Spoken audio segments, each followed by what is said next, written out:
What's going on, y'all? We are here. Tech File coming back after our off season to talk about the biggest party of the summer. That is WWE SummerSlam. So when we come back from the intro and all that jazz, we're gonna talk about each match, recaps, thoughts, and talk about what WWE gonna look like without Vince. So stay tuned.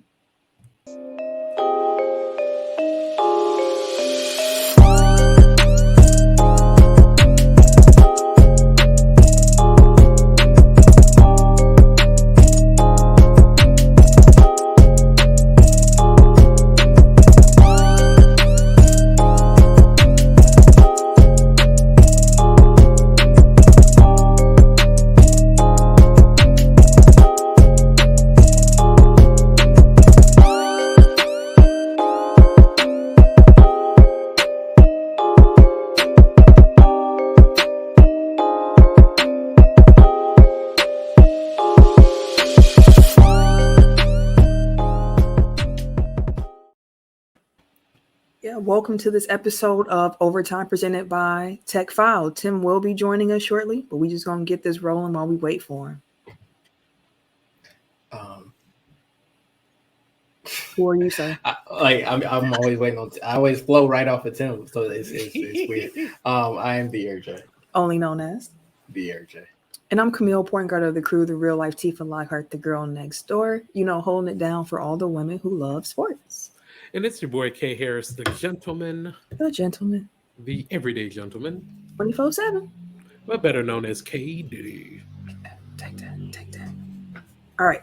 So like I said, SummerSlam took place this past weekend, and that's what we're talking about this whole episode. Now, me being a little nerd girl that I am, I wanted to give the people some background information on SummerSlam because it is, as I mentioned, dubbed the biggest party of the summer. It is considered WWE's second biggest event of the year behind their flagship event, WrestleMania.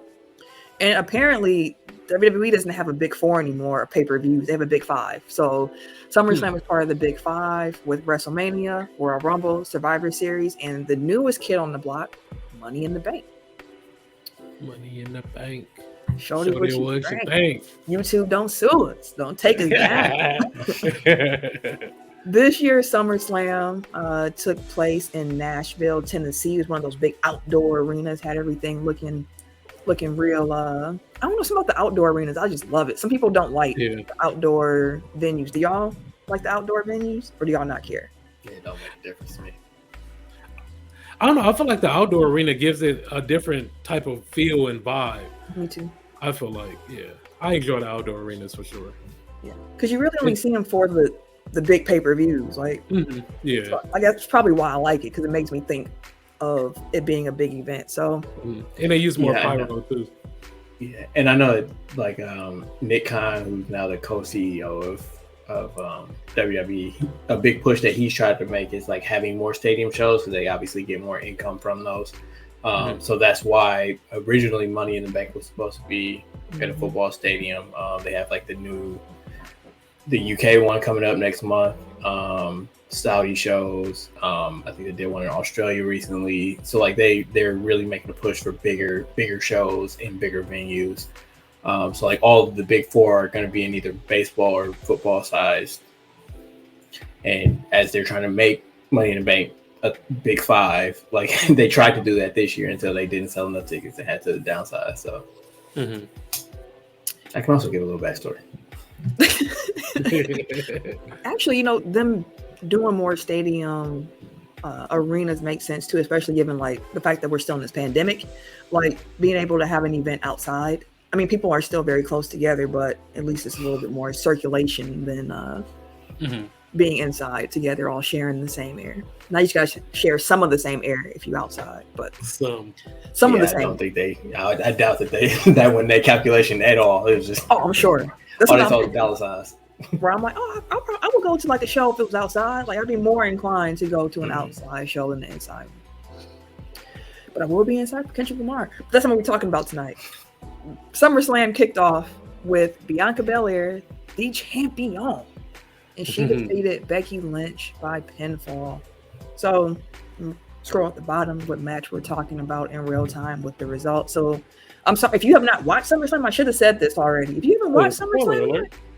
spoiler alert. We're gonna talk about the results and everything like that. So, oops, should have said that a little bit earlier. But no. Hey man, if they clicked on something that says SummerSlam recap and they didn't think they were getting spoilers a week after SummerSlam, I don't know what to tell.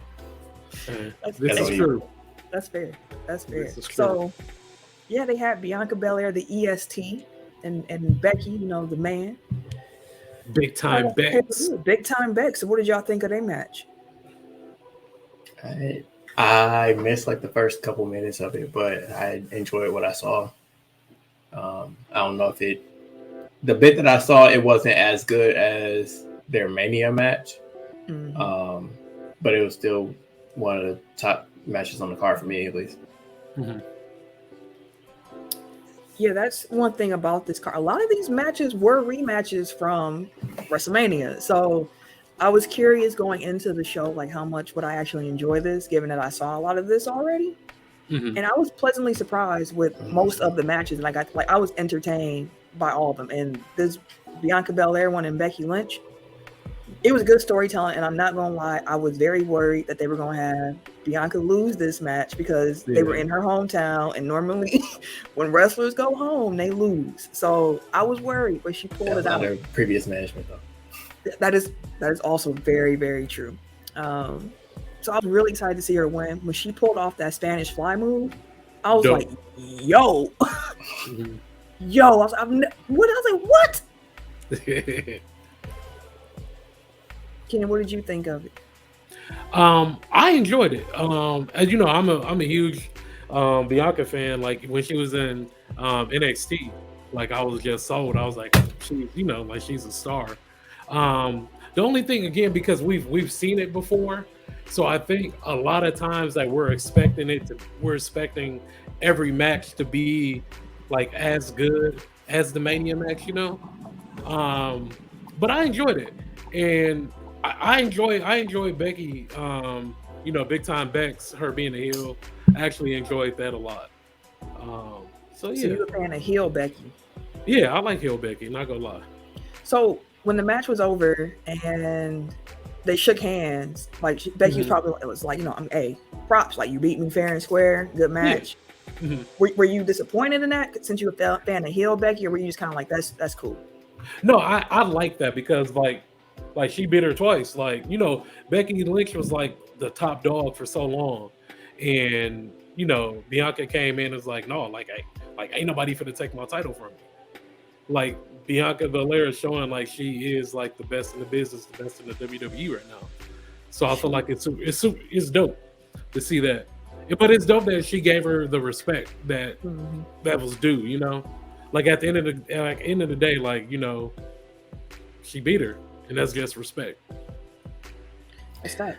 I guess to actually answer your question, I don't know. Like I feel like they were just like swimming against the stream, like for no reason, like trying to force her as a heel. Like she did it and it worked, but it's like she came back, everybody was happy, and she immediately turns heel. It's like, why not just lean into everybody wants to cheer her anyway. So, but yeah, I don't mind that she's. I mean, I guess I haven't been watching enough to really have a strong opinion, but like I don't mind that she's back as a face. Or at least when she comes back, she will theoretically be a face. Yeah, since she did get injured in that match, injured her shoulder. But it's kind of funny too thinking about it, because when they fought last year in that 26-second match, something like that. They started off with a handshake, and I'm assuming that this is going to be the end of their rivalry now, and ended with a handshake. So that's some nice little poetic justice there. For those of you who are listening on the Good News Radio app, you're not aware, as those on YouTube are, but Tim has joined us. I'm not sure if he's actually here to speak yet, but I'm here. Okay. Tim, did you have any thoughts? I didn't want to interrupt y'all, I respect that. Did you have any thoughts on the Becky Bianca match you wanted to get off? Becky Bianca was great, per usual. They start off the show for a reason. Usually the motto or the mode has always been start off the show hot.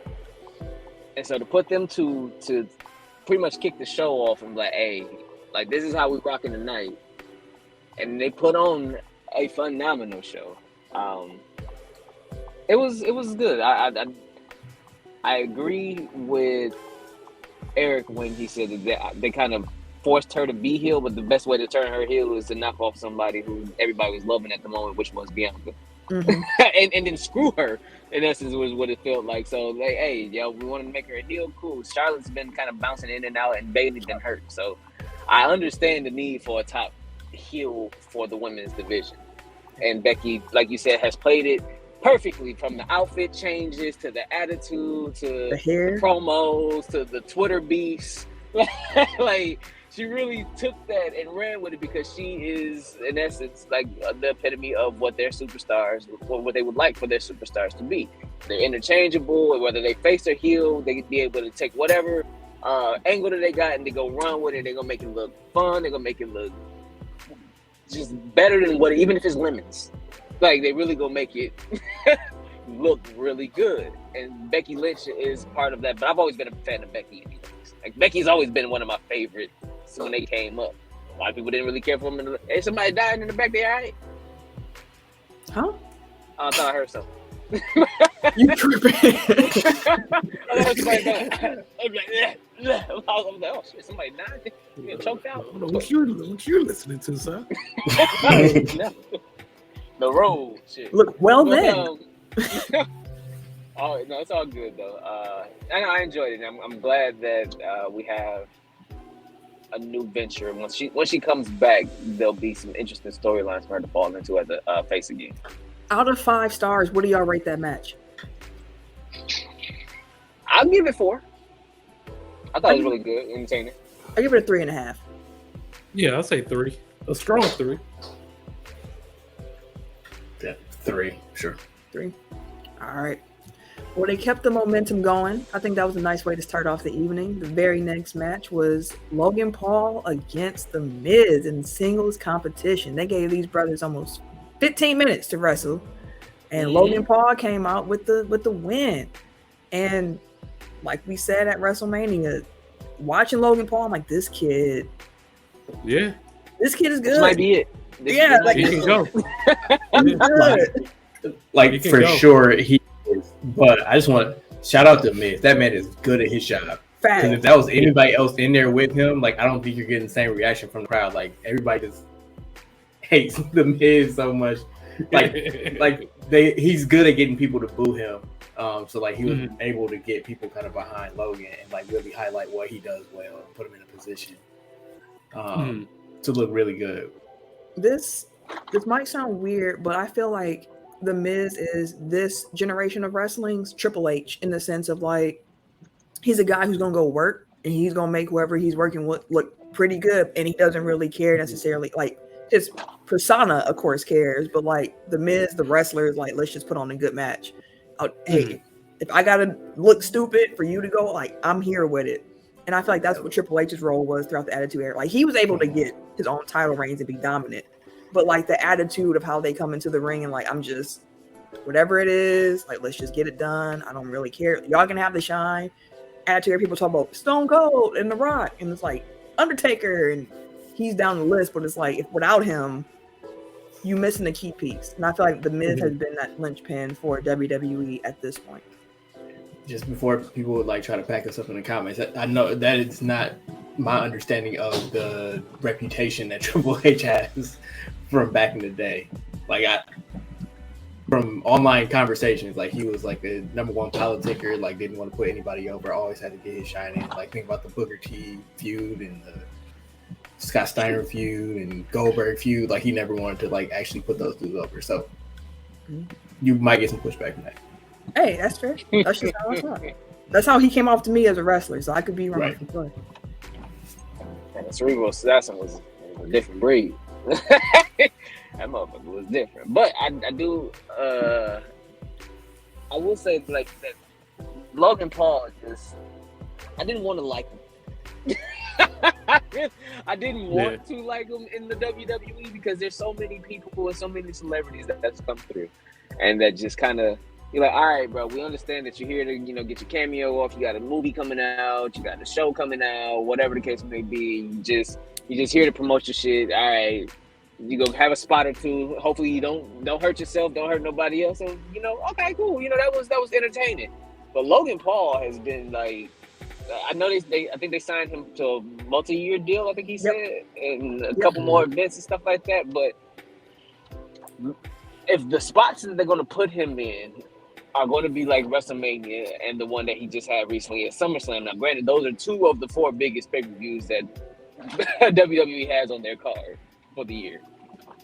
If they're going to put him in spots on these cards like this, then I don't have an issue with it, honestly, because he looks natural, bro. Like, what do you mean by spots? Front splash.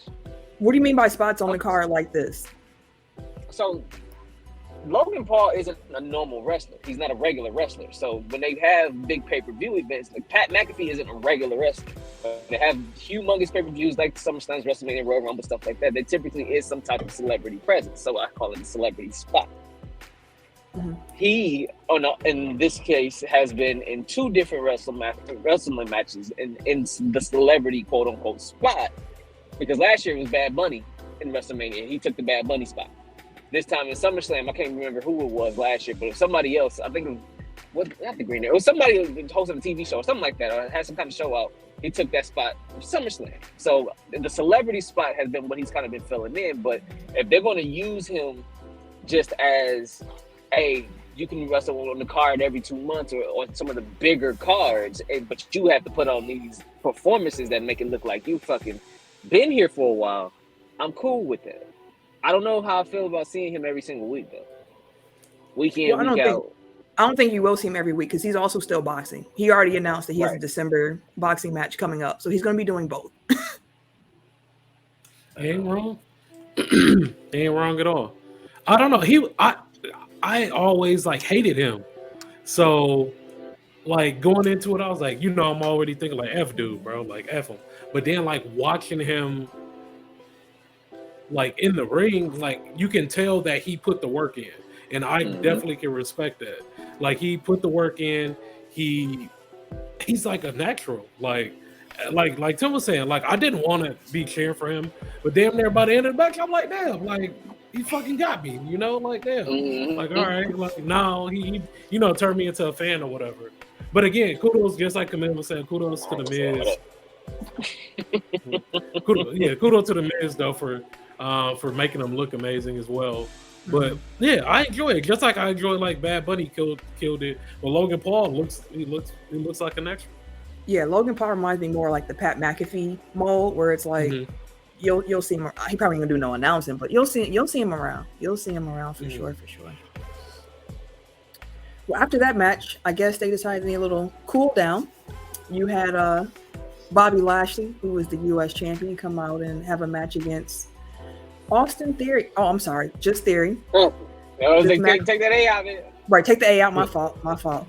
This match was less than 5 minutes, and Bobby Lashley won by submission. Yeah. So, I had a theory on the mid cards, right? So, with this being triple, exactly. I got a theory on theory. No, so think about it like this. Here's my theory. Triple H had in NXT. Triple H has always made a spectacle of the pay-per-views, right? This one, going into it, nobody was really excited about this shit, bro. Nobody was really happy about this card or expecting this card to be a banger or really. It was damn near a snores fest coming into this card. Nobody really expected much out of it. So him making the Bobby Lashley match. So I was like, okay, well, they got to make these mid-card championships relevant again. Austin Theory has the Money in the Bank briefcase. So for Lashley, in essence, to put on about a 5-minute squash match, in essence, with him, it made sense to me because I'm like, one, he already has a storyline with the briefcase. Two, Bobby Lashley, he's not in this man's league. Honestly, he shouldn't be of that caliber right now. But also, if he has the mid-card champ, don't transition it over to Austin Theory as soon as Bobby Lashley won it. Let them build it back up, make it relevant again for like the U.S. title or the Intercontinental Championship, to where you build up the number one contenders, you build up the spectacle of actually wanting to challenge for a mid-card title as opposed to just only the tag team titles and only the World Heavyweight Championship or the Undisputed Championships. Like now it's going to be more relevant for people to be able to have battle royals for the number one contendership and then turn around and actually fight the mid-card champ at the pay-per-view. Like, I looked at it as this is a way that we're going to progress into making these cards or making these titles relevant again, or making these titles actually worth a dang, because don't nobody care about the mid cards right now. Like honestly, like not those championships, not like that, not like they used to, not like when Kevin Owens had the belt or something. To that, I would say, I think part of why people don't care about the mid card is because the wrestlers who are competing in the mid card, no one cared about them. Like the talent who's competing for it has to be interesting enough to make the title feel special. Otherwise, none of it makes sense. Who is the IC champion? Gunther. Really? He used to be. He was Walter from the. Walter. Yeah, they switched his name. Yeah, they turned him into Gunther, but he took it from Ricochet. Honestly, when he came in, I'm like, okay, I can see him taking the belt from Ricochet because UK champ. He was UK champ for a while, but at the same time, he's one of those guys that they could probably use to build the card or build the belt back up, especially at the Intercontinental Championship with him, and he was the UK champ for such a long period of time. So like that makes sense. But to your point, Camille, having the wrestlers be relevant also goes with they was using the mid card to build the stars. Like that was their stepping stone, and then once you go on the mid card, then your next step was to be World Heavyweight Champ. So some of them were stars going into it, and others was like, okay, who is dude? But I didn't say star. I said interesting. Like the people have to be built up. You don't have to be necessarily a main eventer to be someone who's built up and interesting to watch. Like when we were growing up, I cared about the wrestlers who were competing in the mid card. Like Val Venus, I knew was never going to be no champion. But like, sure, let me see what Val can do for European championship. Right? Yeah. But anyone counterpoint, D'Lo Brown. Like I ain't giving two shits about D'Lo Brown. He was IC champ, wasn't he? I think he was IC champ at one point. He was European champ for forever. Yeah, I was like, he was both at the same time. Like when I got, man, I know we gotta get to a break real soon, but like I can't believe how far the WWE network has fallen off. Like when that first launched, like I was on there like watching old pay-per-views. Like I was like it migrating over to Peacock. Like it's trash. It just makes it so much harder to like. Trash. Just peruse the library and find shit to watch. You know what I mean? Like it's frustrating because like they had a great product and they just flushed it for a fistful of cash. So fistful of dollars and compromised on the quality. Which apparently is about to happen to HBO Max too. So just be warned. That's why I stopped watching. You can't skip matches. I'm like, dog, what the fuck is this? Same. But you got to literally fast forward through matches. I'm like, bro, I'm good on this, bro. I don't even know where it's at in the car. I got to go to Wikipedia now to find the match to go back to the. Yeah, I like because they'll do like. I mean, you still got to stop it on the timestamp, right? But like, I like how you could like skip to like the finish of the match. Like, I don't want to sit through all this, but I want to see how it ended, and then you can watch the. Like, I really blew through a bunch of pay-per-views that way. But yeah, bring back the old WWE network. I'm here for that. Absolutely. We have a couple minutes till we get to the break, but the next match we can continue the conversation after the break if need be. But it was the Mysterios, aka Rey Mysterio and his son Dominic, up against the Judgment Day, Finn Balor and Damian Priest. Rhea Ripley was at ringside. They had themselves a no DQ tag match, and the Mysterios won. I was just so weird to have a no DQ match, and you still have to tag yourself in. Hey, what is the point? You gonna count me out because I'm in here jumping this nigga out? No. Why do I gotta tag in? That didn't make sense to me. I noticed that immediately. I'm like, bro, why are we probably over there stumping the hole in the bro? Go ahead and count, ref. 1, 2. By the time you done the count, my nigga, I'm still in this match. There's no DQ. What's the point? That's a great point. Every time I see Dominic, though, I'm like, yo, they had a match, dog. for like custody of him, bro. Back in and now he's like fighting. Now he's in pay-per-views wrestling with his pops. Like How do y'all feel about his wrestling? Like I'm not moved. He's gotten better. Yeah, he's got better though. He's definitely gotten better, but he's still not. Granted, I know it's different, like, you know, being week to week and only having a match at once every 4 months. But like looking at Logan Paul, who's in like his second professional match, versus Dominic, who's been wrestling full time for 2 years, it's like, bro, you kind of gotta show a little bit more sometimes. Dominic looks stiff when he's in there. He looks real stiff. You can still tell that he's not fully confident with his abilities in the ring. But I feel like he also wants to be like an old school luchador, like his dad and everything like that. He big, bro. He big, bro. He too big to do that, bro. Yeah, he big. He's a big boy. He big as hell. That's a fact. But I will stop us right there because we do have to get to a commercial break. So if you are listening on the Good News Radio Network, enjoy a couple minutes of, you know, commercials, promotions from other shows on the network, stuff that y'all should be checking out anyways. And if you are listening, or I should say watching on YouTube, you won't even notice that we was gone that long. It's going to be a quick flip of the screen, and then we will be right back to continue our conversation about this year's, you know, biggest party of the summer, WWE SummerSlam. So we will be right on back.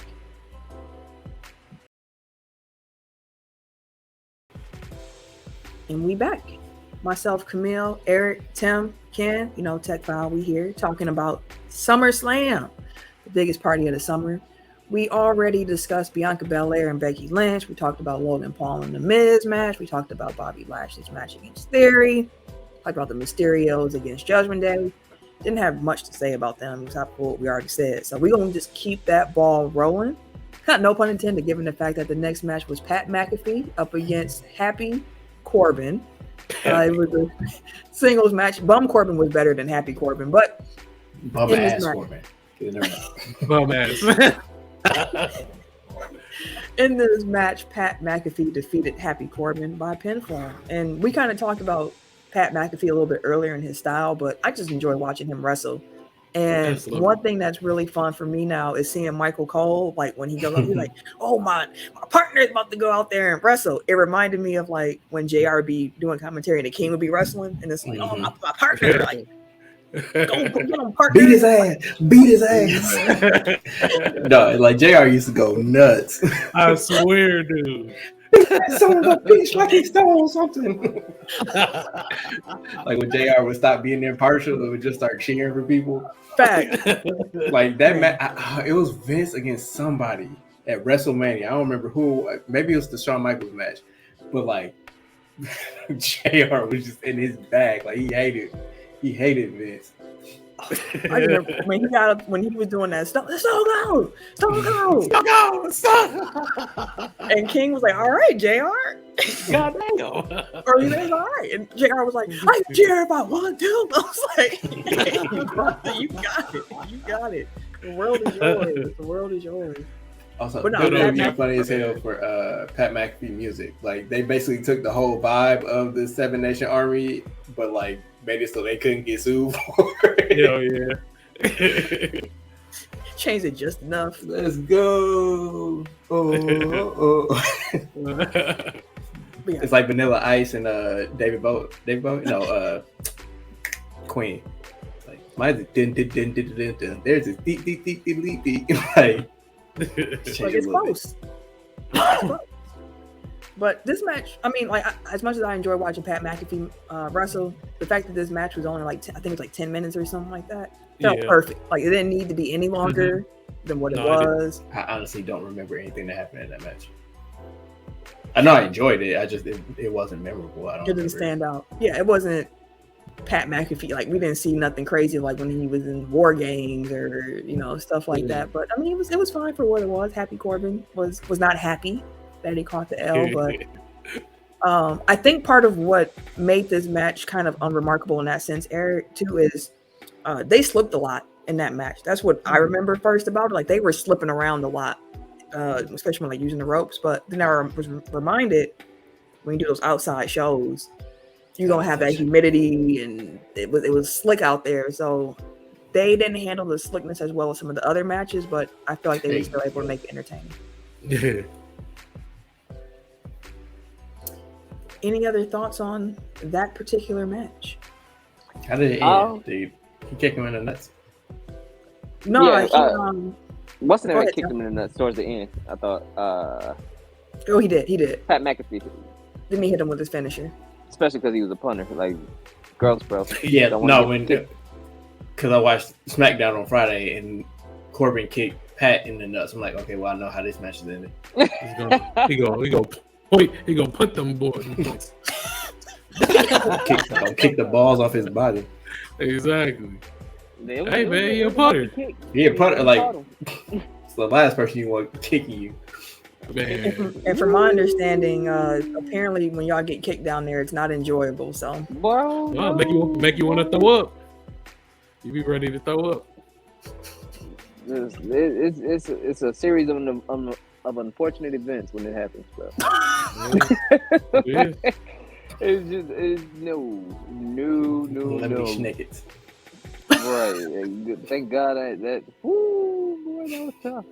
You definitely have a Flashback. tear. Exactly. Mine happened to baseball because I ain't wearing cups and got hit balls. I was like, Jesus Christ. Right, you was wilding. Hey, I can bro. see that now, but no, you was wilding then. Bro, I hit the ground so quick. Oh my balls! Osmo, man, from Simpsons. you know what? Speaking of balls, though, I hate you, tying it back. It was weird to me that the Logan Paul like taunt against the Miz was like, you have small balls, and I was like, do men really? Yeah. Like, Did you see Mary's purse? did I see what? Marie's purse? Yes, it was balls. It was balls. Because they've been saying for weeks that he ain't had no nuts. And then But- Maurice had him on her. But no, my point was, Miz was like, every man measures their balls, and I was like, No, That's not a thing. I've heard of men measuring their actual, Peter. But not. Peter. Peter. Peter. Not the schlong. Anywho, Come on, they play with my Peter. Tallywhacker. Tallywhacker. ding dong. Okay. The next match in the card was another match to be at WrestleMania. The Usos up against the Street Profits. The Usos, as we know, are the undisputed WWE Tag Team Champions. They have both belts, the SmackDown and the Raw Tag Team Championship belts. Jeff Jarrett was the special guest referee. Still don't quite understand how he fit into that picture outside of the fact that he was from, I believe he's from Tennessee. Yeah, this is random. He needed a check. That's what it was for. I don't know about Jeff Jarrett in general. Like, it could have been anybody else that was currently on the roster. Jeff Jarrett, I believe they said he's a producer in the back too, or he's something in the back. But yeah, he's working in the back. Ric Flair had his last match the next night, I believe, and it was there, later.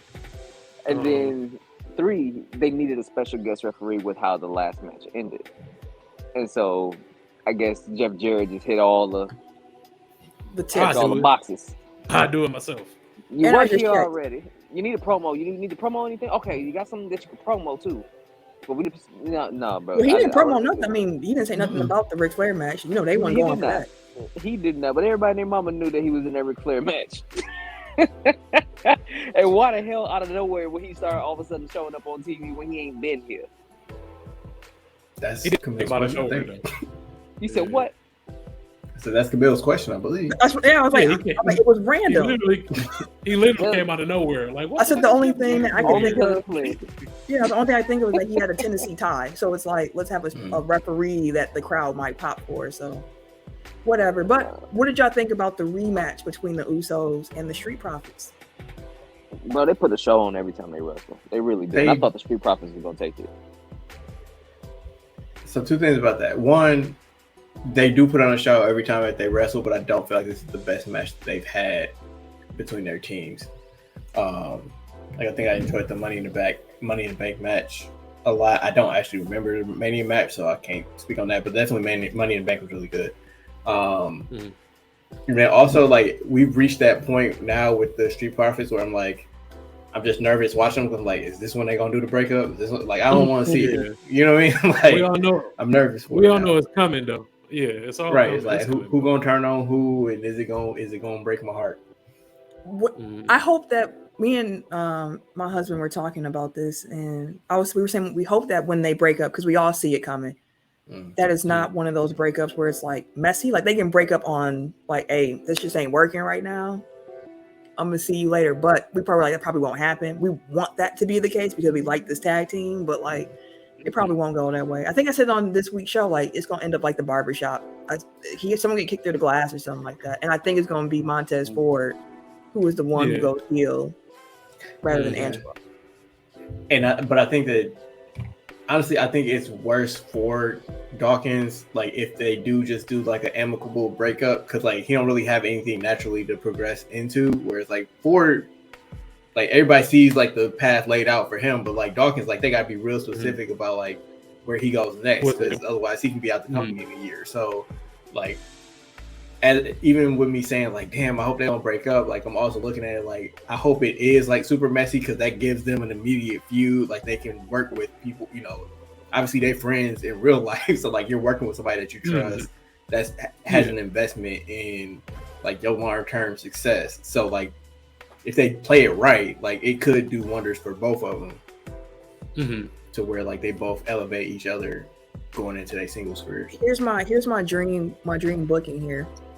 They break up amicably, and they start singles careers, and let's say Dawkins gets into it with some faction. I don't know what faction, make it a faction, and he's gonna keep getting jumped or something like that. Something's gonna keep happening to him where you would expect if he had someone in the back to help him, they would come out, and at some point they can confront you. Hey man, I thought you had my back. I know we ain't a tag team no more, but like, what is this?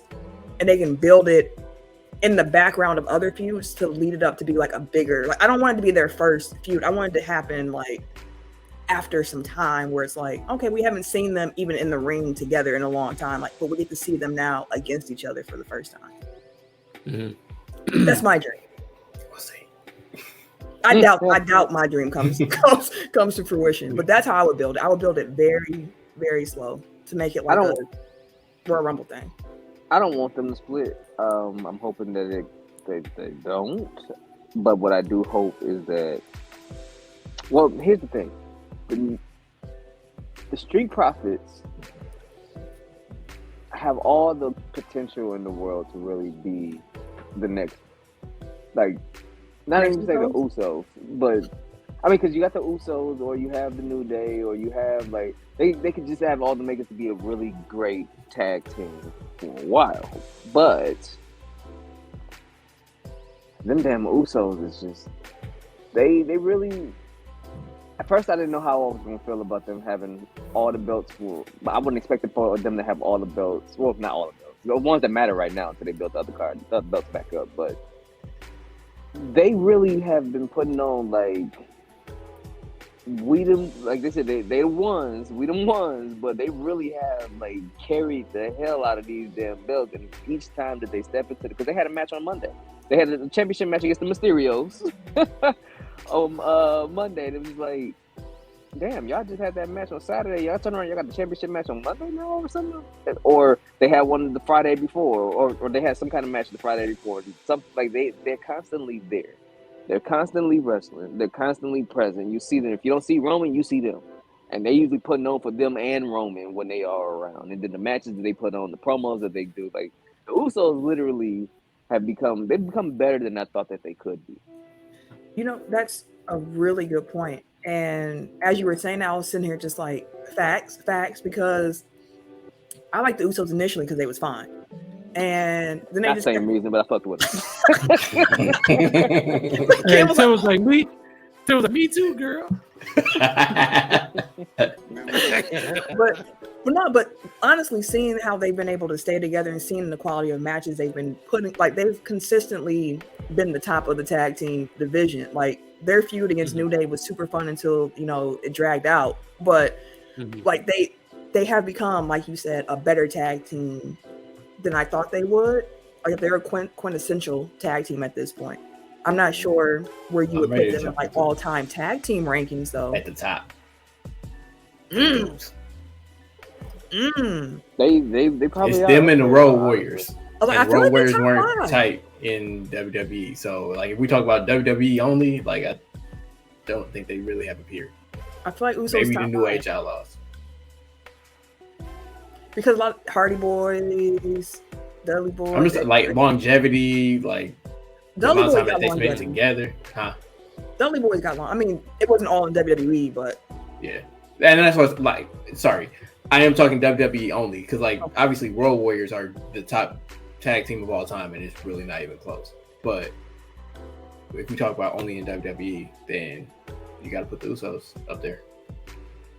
the only other Well, tag at team least I would think like even though Jeff and Matt had solo careers, they were the Hardy Boys for so long, and they always seem to come back together at some point. But that's something that we gonna have to come back to that at some point because I need to do some research. Any other thoughts on the Usos or the Street Profits? No, like I said, I don't want them to break up, but I also see why. Like I thought they was gonna take. I really thought they was gonna have them belts on Saturday, but you know they gonna break up. No, or I'm supposed to call you Nomi. You know about the break up, Tim.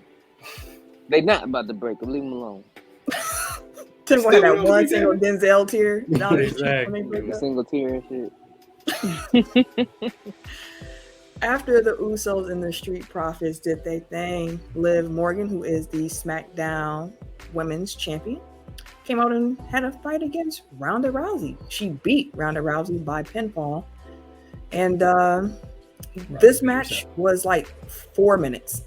It was very, very quick. And one thing that was happening, sorry, Cam, one thing that was happening, like as the card was developing, I kept looking at the clock and I was like, what time does this end? I was like, because it's like 9:45 and we have like 3 matches left. I was like, what are we gonna do here? So I was curious to know if they had like a time limit, and I was wondering, like, was this a match that was truncated because they were like, well, it just happened. But then I was like, nah, they probably just wanted this match to be this way. Yeah, I was gonna say, like, I don't think so. Like, I think that because there's no real credible way to have Liv like just out of nowhere be able to hang with Ronda Rousey in storyline. Like, they built Ronda up to be like the Terminator of the women's division. Like, Liv is, you know, she's a plucky underdog. But that don't mean you get to go toe to toe with God. Like, so yeah. And even the way that she lost, like, she basically got her ass kicked for 4 minutes, and then like Ronda didn't let go of a hold and got her shoulders pinned her own shoulders to the mat, basically. So again, like it's a way to set up like Ronda going berserk and keeping the title on Liv, quote unquote suspended. Do y'all think that made Liv look too weak? How they had her win that match? Because, like you said, she got beat up pretty much the entire match. No, yeah, I don't. That's why. Oh, sorry. Go ahead. I don't think it made her look weak because part of, like Eric said, part of her story, and a lot of her story is her being, you know, one, happy to be there, two, I'm busting my butt and working my ass off to try to just become, you know, good or just good enough to be in the ring with some of these other women that I already know. Like, she's giving props to people, things like that. So her whole character and her whole build kind of been, I know I ain't there yet, but I'm getting there, kind of thing. So I don't think it really hurt her credibility and anything like that, but she ended up winning in that nature. I'm kind of curious how they're gonna go with this. Seeing as technically she tapped before the ref counted to 3. So it's going to be interesting how they play on that, either technicality at that point or just the fact of the matter that she was pinned and she was tapping out at the same time, but the ref didn't see it. So I'm just kind of curious as to how that's going to go. But I do have a thing about the storylines in general before we leave. That's all just storylines stuff. Okay. Ken, did you have any thoughts? I like Liv. I always liked her. But I don't know. I never looked as. I've always enjoyed her because she was really scrappy. She's the underdog and stuff like that. And like it was dope to see she's a champ. But like real talk, like against like Ronda or Charlotte comes back, you know, like something like that, like Morgan really don't have a chance to continue to really be the champion. Yeah, so I'm saying to be the champion. So like, it's cool to see her as the fan favorite. She's the people's champ or whatever. So yeah, I like she's So she didn't look weak to you. She's a fine white woman. She's gonna. I feel like to kind of piggyback up what Kim was saying. Like the fans ask for a champ every now and then. The fans ask for one of the superstars. Like, bro, they hot. We love them. Just make them the champ. I feel like that was Liv Morgan this time around, where she had the fan base, she had the backing, she had the fan favorite, and everybody like, bro, if she just come on now, we all fuck with her right now. Just give it to her right now. Today, she can have it. But like you said earlier in the show, Bailey came back. And then you got to go to Kai came back. And now you go with Charlotte's gonna come back. And you still got Bianca. And word on the street is Sasha's coming back. And it's like, bro, there's so many different people. And I don't think she's going to be champ for long. I feel it. The last match of the night, though, Roman Reigns, the undisputed WWE Universal Champion. We got too many words in this title, fam. It's feeling like boxing right now. Too many words going on. But no, he fought against Brock Lesnar. This is supposed to be the last time that they were going to be fighting. I hope. And they let these guys have a show. It was a last man standing match, and Roman ended up coming out victorious in this match. Ken, what did you think about Roman and Brock for what is supposed to be the last time for real this time? My thing is that, like, being Roman lately, like, he is like a superhero. Like, he's like I don't know. It's like hard to describe. Like, from his music is super dope. His music sounds like he the Dark Knight or some shit coming to save God, like that. But like Roman Reigns is like literally that dude, and I think it took me a while to grasp that, if it makes sense. Like, to see like he really is like that top dude or whatever. But I definitely enjoyed the match. I honestly enjoy watching both of them. Like I said during the pod this week, I love happy Brock Lesnar. Like, I love seeing Brock Lesnar, looks like he's enjoying what he's doing while whooping your ass, Like, he got smile on, he coming out with the cowboy hat, country boy. Like, that's super dope. It was very dope. For if this is the last match of theirs, they sent off on the right way. I definitely enjoyed the incorporation of his tractor. Yes. And flipping it. That was an old school touch. Like Stone Cold. I told Sam, no, like, the only way that this match could have been better than that is if they actually buried him under the ring. She was like, oh, you want him dead, huh? I was like, no. I was like, no, not like that. But I was like, you know what I'm saying? Like, they lifted this motherfucker 3/4 of the way. Shit, might as well flip the whole. Put an announcement table between him and the ring, and he still can't get up. Even though everybody's like, why can't he just crawl out? Because he can't. Too many other questions. Because he can't. He too big. His shoulders don't fit. Something. That your point about that, though, I was interested to see how they were going to end that match, because I thought that Roman would win, but I was like, how are they going to keep Brock Lesnar's mystique up in a last man standing match? And it was Brock Lesnar's first ever last man standing match too. So I was like, how are they going to keep him down? Or how are they going to do this? So when I saw the ending where the Usos came out and they throwing stuff, and here come Roman Reigns, and they piling on the table, and they throwing all this stuff on the Roman standing on the table like this, I was like, yeah, that makes sense. But it also made Roman look good at the same time, in the sense of, like, it's another big match that he has won.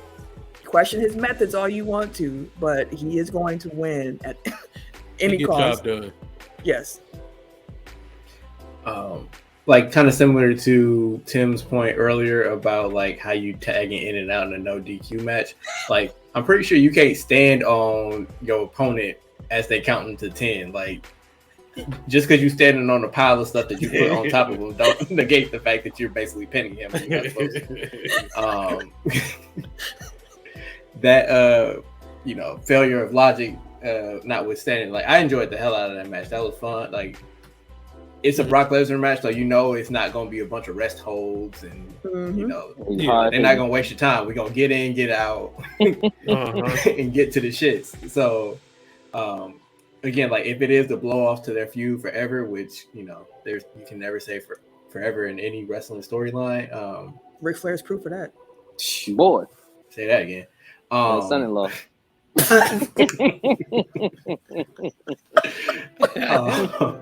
But if this is the blow off to their feud, like they went out on top, like Vince McMahon is stubborn, and he wanted to keep doing this match until he got it right, and it seems like he finally did after After he ran the club. So I don't know. But yeah, the tractor part was fun. Just throwing all the shit, like introducing Theory into it, like him running down to the thing, like he holding a bomb over his head. Hilarious. Got whooped. Man, got immediately. Hey, bro, that's Brock Lesnar. What are you doing? You thought it was sweet. You just got whooped by Bobby Lashley, and you thought you was gonna come out here. Nah, boss. Big white Lashley? No. No. White. Not white Lashley. Like Paul Heyman took a bump. Like it's a big match if Paul Heyman goes to the announce table. Paul Heyman did not move after that bump. He was out, and when they had to carry him back up the ramp after the match, I said, "Paul Heyman, bravo!" Like that man is good at his job. He just took a nap. He really bro. is. He ain't even had to move. Real quick though, because I actually forgot to do this throughout the conversation here, so I'm going to do this to end the show. We're just going to go back and rank the matches. So we ranked the first match already. What would y'all rank Logan Paul and The Miz? 3.5. Bianca and Becky was a 3.5 for me. I think Logan Paul and The Miz probably. I wish it 3.25. It's right. It wasn't as good to me as Becky and Bianca, but it wasn't that much worse than it. It's a 3. Yeah, I say 3. 3 for me. Bobby Lashley in Theory. 2.5. 1. That was trash.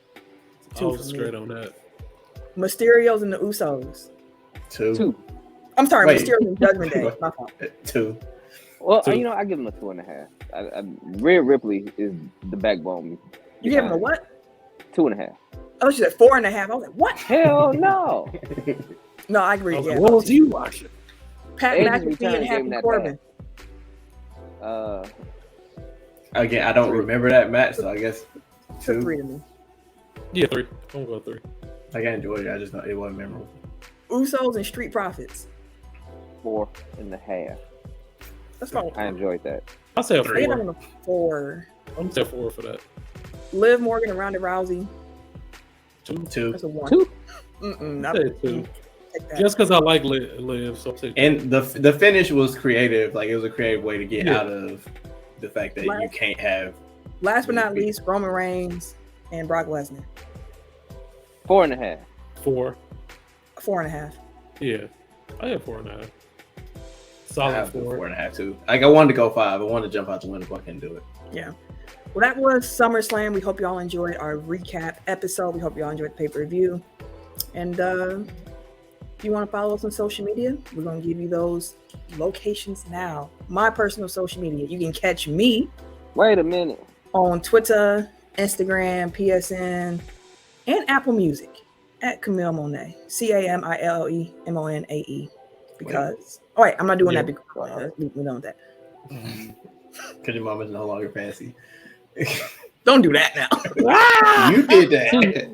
I just stopped doing it. Y'all the one adding all the extra razzle to Why it. you bringing it up?